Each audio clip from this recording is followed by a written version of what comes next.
tried to tell him, I said, I don't think they wanted me to come back against Luger, who was one of the top baby faces in the territory at the time.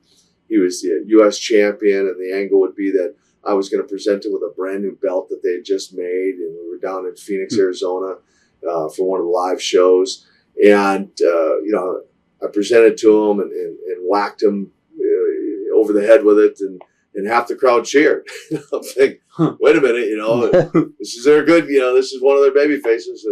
And then for the next few months, every time we go in, half the crowd would be for him, half the crowd would be for me. And I kept trying to tell him, I said, look, I'm trying to tell you guys, the heel thing's not going to get it. They're he's too strong as a baby face. So it was, well, here, then they came up with the idea, well, we'll put you against Sting, because Sting's the next top baby face. So then we did the angle. Luger and Sting were in a tag match in Pensacola or St. Pete, Florida.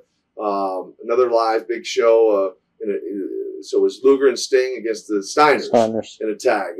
And the deal was I charged the ring with my chain and to nail Luger, and he would duck, and I'd accidentally hit Sting, and they'd lose the match, and then Luger would tell him afterwards what had happened, and Sting tear in the back and look for me and found me, and we're fighting out in the parking lot, and that'll do it. Well, a little bit better, but I still had a fan following, even though more were cheering. Maybe it was 75-25, 75 cheering for Sting, 25 for me, and so I couldn't convince them otherwise. And so the 6 months came up, and I couldn't work out an agreement with Jim Hurd, who was running the operation at the time. And so when the 6 months was up, I went into another sabbatical, if you will. Right. Early retirement, in a sense. Did you like being a heel again, or did you? When you worked, would you rather be a babyface, or would you rather be a heel? Well, the time I was a heel when I first broke into the business was phenomenal. I didn't know anything different, and I really enjoyed it. When I made the turn and became a babyface, in a parallel sense, that was phenomenal. Which did I enjoy more? I enjoyed them both in different ways. Right. I guess I'd have to say, though, when I came back as a heel, it was hard to try and get in that psychology of, even though I knew the business and I could work the business from a heel standpoint, psychologically or mentally, it was challenging to maintain that role, especially in and out of the ring, like I did when I first broke in the business. It was much easier to carry the babyface role, and at that point in my life, I preferred the babyface role versus the heel. Right. I don't know why I forgot about this question, but what are your memories of the very first War Games in Florida? Atlanta. The first one was in the Omni. Yeah, okay. The Omni in Atlanta. A very physical match. Of course, if you would talk to Arn Anderson, he said, I got paid to do nothing, but simply because he's always the first one in the ring, and he'd be in there for 25 minutes, and I'd come in for 5 minutes is why he would say that. But, even that, 5, 10, 15 minutes, however long it was I was in the ring, a very physical match. And I tell you, the first ones were very exciting. People had never seen anything like it before, and just the build up to what was going to happen, the anticipation, who was going to win, would they get played? Because everyone kind of figured, it's either going to be J.J. Dillon or Paul Ellering, who would one way or another give up. It was pretty cool. I enjoyed the War Games, and I have a lot of respect for Arn, who would start it off and go the entire 30 plus minutes. It was pretty grueling. Hawk and Animal said on their interview, since Hawk was like the last guy in there and everybody made the big comeback, right. Said Hawk had he like pressed Tully into the cage and he was doing like all this new stuff, and he said everybody was dying laughing in there because he was so excited, like heard everybody. He was like the first 30 seconds because he was so fired up from it. Oh yeah, the Horsemen were horrified every time. When they heard that final bell ring, yeah, they were horrified. They're like, oh, please tell me it's going to be over any time now. But that's just the way Hawk was. He would get excited like that, and there were some of the guys in the business who were like that. They would kind of with reckless abandon. It's the best way I could put it. They would enter the ring. But the War Games was phenomenal. When you finally came back to WCW again, Bill Watts' booker, I guess. Right. What was your, you already gave your opinion of Bill Watts, what you saw him do to some of his guys in his locker room. How is he as far as your boss now? Well, interesting because what had happened was, we renegotiated a new contract, and so here I came back in, and as a babyface, and the angle would be that I would come back in, and how we're going to get that over is came back in apologizing to Sting. In fact, we did a thing in Atlanta. My daughter was only 7 years old at the time. We painted up her face and brought my daughter in the ring as a little Stinger, and publicly apologized to Sting for what had happened in the past, and so that was going to start the new babyface angle for us. And so I was actually in the territory working for a while, about 2 months or so, when Bill came in. And it's quite humorous, really, in a sense, because first night Bill came to me and he said, Nikita, he said, man, you haven't got paid since you've been here. I said, yeah, I know. And what had happened was we came to a verbal agreement on a contract. I figured Ted Turner, corporate America, I'm not going to be too worried about it. We had our agreement, when they get the contract finished, they'll get it finished. I'm keeping track of all the days I'm working, so I know what they owe me. And I said, yeah, I know, Bill. He said, yeah, but they owe you like thousands of dollars. I said, well, I figured Ted's good for it. And I was just, and I was being serious with him. He said, man, I wish I would have had you when I had the Louisiana territory. Had that kind of an attitude. I just say, Bill, it's Ted Turner. We've got an agreement. He said, well, I'll see that contract gets taken care of. And I said, well, that's fine. I pulled Bill aside. I said, and I did this because of what I said earlier, knowing how Bill was in that Louisiana territory. And even though this was kind of a different role for him, he didn't own the territory. So I figured there'd be a little different attitude on his part.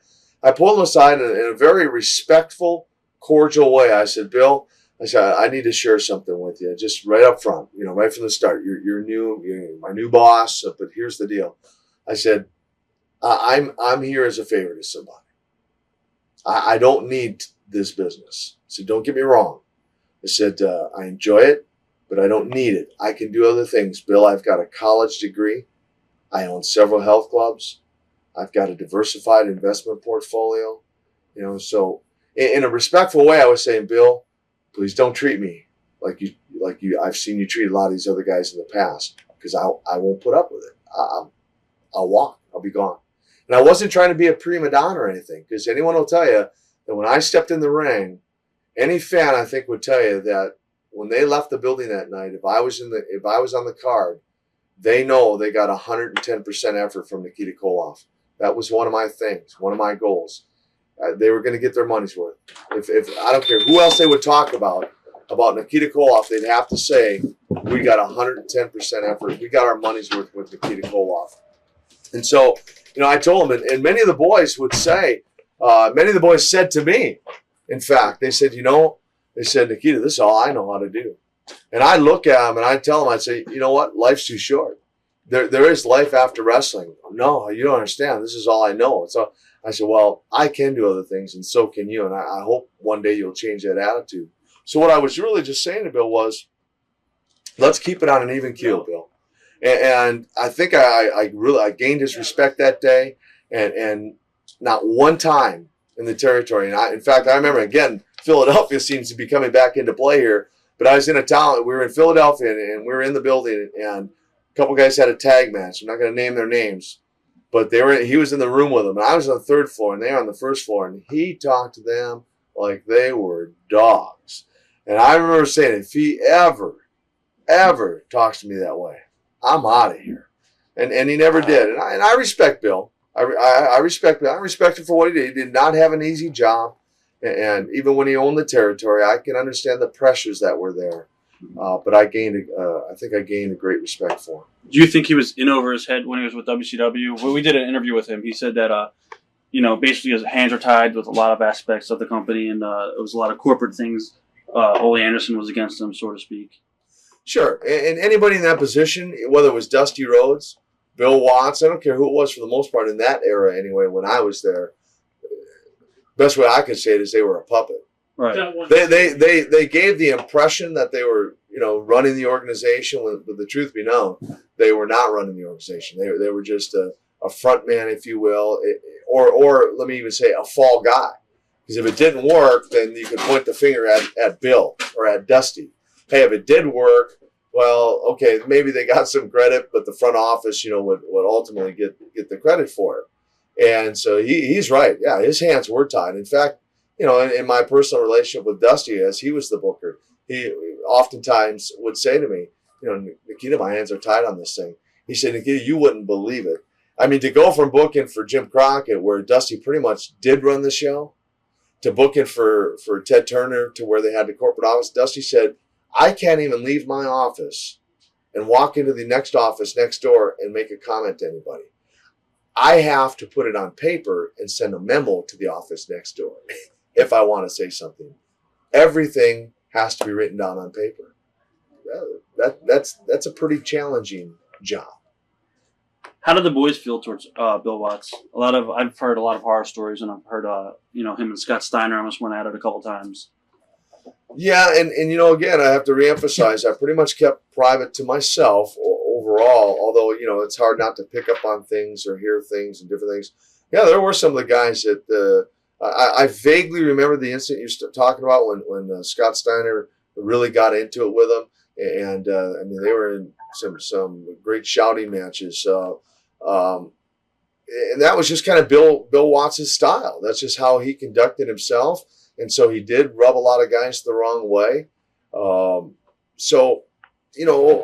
I just say, I have to say that was Bill. Right. Was there a lot of resentment towards, Bill for pushing his son, Eric Watts? Yeah, you got that. I remember reading a lot of sheets and stuff like that, and a lot of guys would tell me that, he pushed his son really unfairly. Well, what father's not gonna? Right. Really, I mean, you think about it. Dusty, Dustin Rhodes, Ric Flair, David Flair. I mean, who's not? It's family. Who's not going to push their son? I hold nothing against Bill for pushing Eric. Did Eric really have what it took to be a Ric Flair? Maybe not, probably not. But the fact that Bill was his father, I'm not taking nothing away from Eric. I'm not taking nothing away from Bill, because I think anybody in the same situation realistically would have done the same thing. Watch thousands of exclusive shoot interviews right now on TitleMatchNetwork.com.